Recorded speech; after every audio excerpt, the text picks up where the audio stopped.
Ako dahil si 15 years old. Nagpuyo ko sa Boulevard. Nakuhan ko sa kong stepfather. 11 years old pa ko. Andun sa nag-13 ko.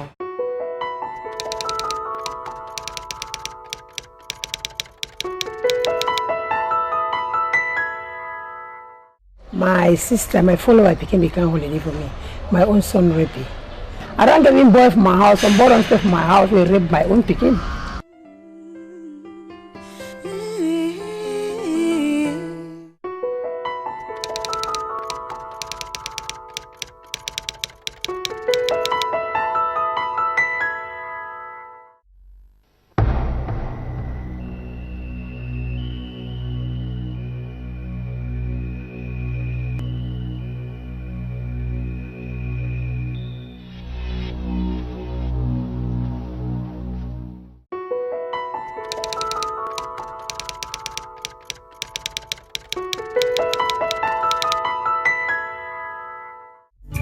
Se habla, se mira, etcétera. Jessica no había nadie. Pues Jessica está aquí, pero su corazón y su alma está en otro lado.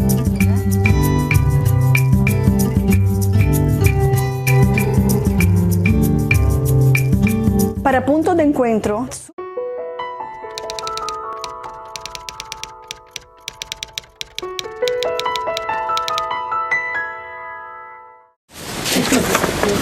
Scumpul meu fecioraș, numitraș, te felicit cu ziua ta de naștere, îți doresc multă sănătate, fericire, succes mare la învățătură și mult noroc.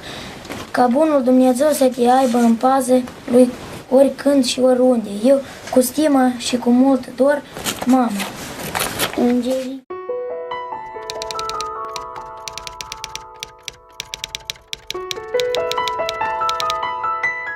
I could tell you terrific stories about each of the pieces, but instead we have an exercise for you.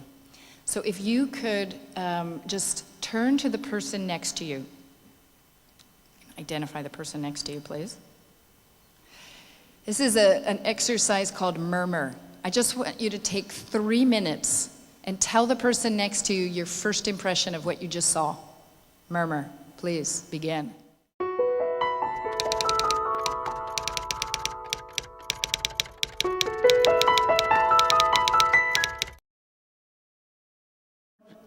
Liz and I thought would be nice is splitting into small groups. We are something like 40 women in the room.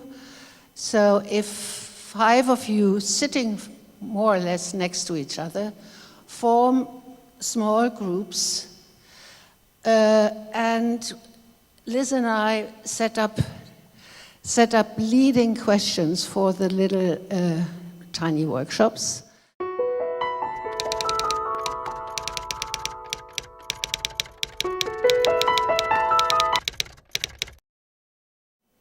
To students, young people and so on, and they cannot relate to it, maybe because it needs more explanation and 5 minutes may not be enough. Include men.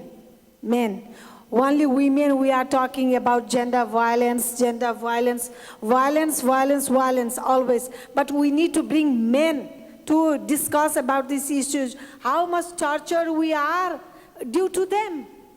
So we need to invite men in such hard discussions and let them let them just react how they just address our issues. Comparing those films, and the one thing that all program makers know, the very first question you ask yourself is, who is the audience?